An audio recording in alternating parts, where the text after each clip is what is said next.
Riley Strain, where are you? Well, this video is not so much about where Riley Strain is now, because I don't know.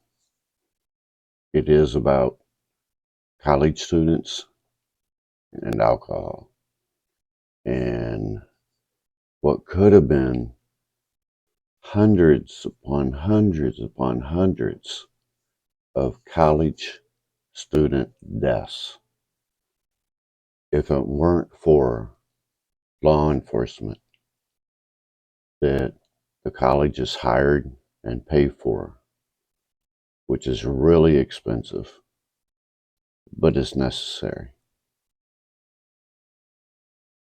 I'm medically retired from an officer at a really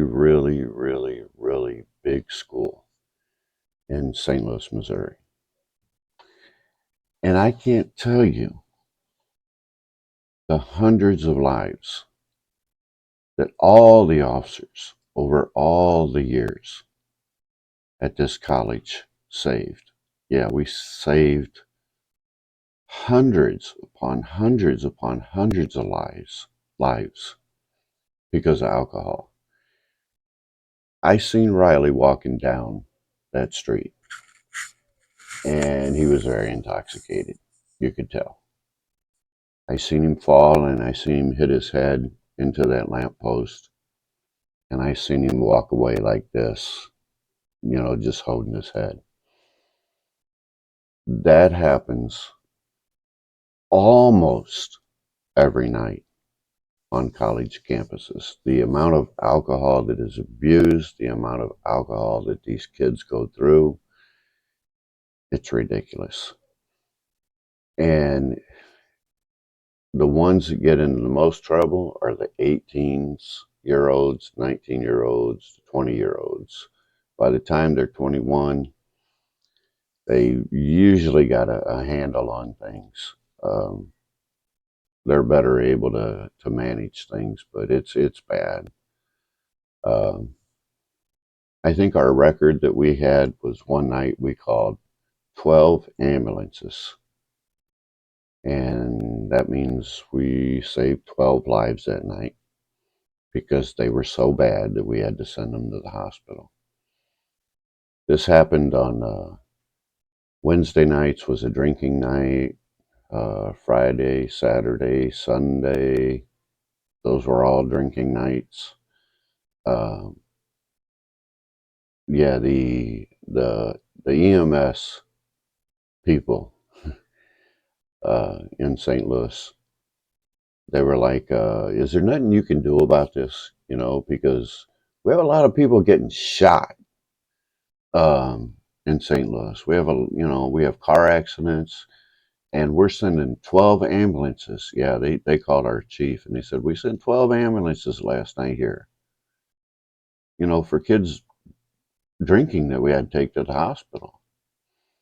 And it's like, no, we try to control it. We try to educate them.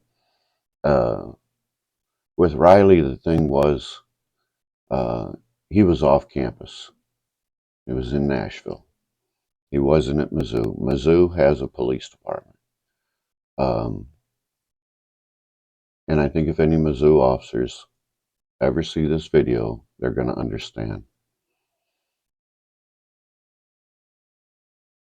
Your kids are out of high school. They're out of the house. They're free for the first time. Uh, they get IDs or they get somebody else to buy it for them. Or it's horrible to say, but, you know, the seniors and juniors who are able, who are 21, they go around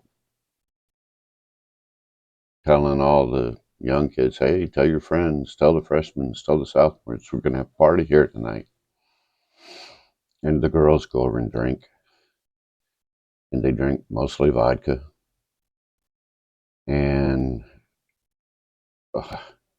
it's not a pretty sight. Um, somebody said one time, being an officer, you probably see a lot of beautiful girls. It's like, yeah, I do. And as you can tell, I'm a little too old to even care. But most of the girls that we've seen had puke all on their face, in their hair, going all down their clothes. We would we'd have to go into bathrooms and get them out where they're laying next to the toilet where they were throwing up. We would find them out in the front of the dormitory at nighttime, half dressed. Uh, you don't want to wear a coat over this beautiful little cocktail dress, which is about as big as a half a bath towel. They don't want to wear dresses in the wintertime when they go out to drink. So we'd find them out there in these little, it'd be, I'm serious, it'd be 20 degrees outside in St. Louis, and we'd find them in these little cocktail dresses. We had to buy these aluminum things that we could wrap them up in to try to keep the heat in until EMS got there. It's really bad. Um, we spent the majority of our night. The bars would close at what time they close? Well, let's just say they closed at 2, and then after from 2 to 3, they'd be out walking around. They'd be drunk. I picked one up. He was one of the star basketball players of this university. Uh, he was laying on some steps. I don't know how he was doing it. He was sleeping on steps that was leading into the parking garage. But anyways, yeah, from 2 to 3, they would walk back to their dormitories, and we'd have to watch them and make sure that they got back to their dormitories or their off-campus housing. And then after 3 o'clock, from 3 until 5, we'd still find them. Have to go around in our cars, and we'd have to shine the lights on them. Bike patrol officers would have to not only look for criminals, but we'd have to, just look down in the grass. Just have to look everywhere because they'd be laying everywhere. Um, yeah, I think that police officers overall are, really unsung heroes. But then the the campus officers,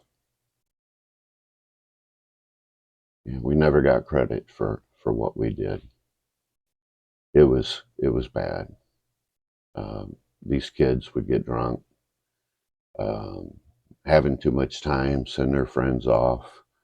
Uh, a lot of people are saying, where's Riley's friends? Why did they let him go? Well, they're drunk. They're having a really good time. They're not leaving with Riley. They don't think about putting him in an Uber. They don't, they're when they're drunk, they're not thinking. Uh, I'm really sorry for his family. I hope they find him, but after 9 days, it's not looking good. I pray they find him though. But what your kids do, what your kids do when you send them off to college, you have no idea, because we don't arrest them for public intoxication. All the ones that we sent to the hospital, we did reports on, and the reports went to student conduct, and then they had to take an alcohol class, which they did. They'd have to take the alcohol class, and then they'd go out drinking again. Just because they're over 18 doesn't mean that they're smart. They're still kids, 18, 19. It's sad. It's sad because, but there's no way to stop it. no way to stop it. They're going to do what they're going to do. They're going to suffer the consequences. They're going to go to the hospital. Now, usually the parents do find out about it because, yeah, we talked about this. Their parents find out about it because their parents are still paying their insurance. And the insurance bill comes to them, and then they say, "Hey, you never told me you went to the." Yeah, okay, yeah. They'd have to explain it to their parents, um,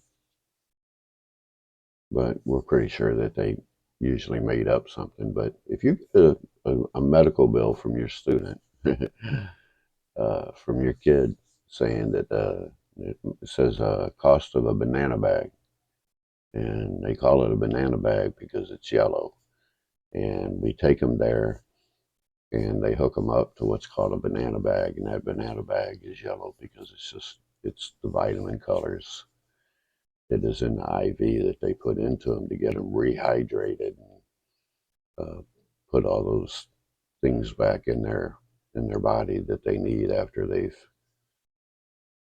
urinated so much and after they've thrown up so much and yeah, and they weren't ready to go back to school the next day. We'd take them.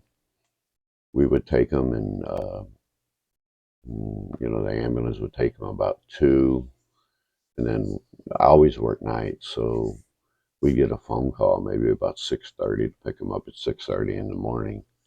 But I guarantee you they didn't go to class that day, or they went to class real late. But the amount of alcohol that is drank on a college campus, woo! I always said, how many kids uh, came to a university. Maybe they had 3 or 4 beers in their life, maybe 5 or 6 glasses of wine, and 4 years later, when they leave the university. I'm sure some of them are hardened alcoholics. Uh, yeah, but I'll always remember the day the chief came in, or he didn't come in, but the word came down from him. He came in, and then word came down from him that the St. Louis EMS got a hold of him, and it's like, is there nothing that we can do? Nah, there wasn't. I pray for the family of Riley Gaines. I pray for the families of all the students who go to school and drink too much.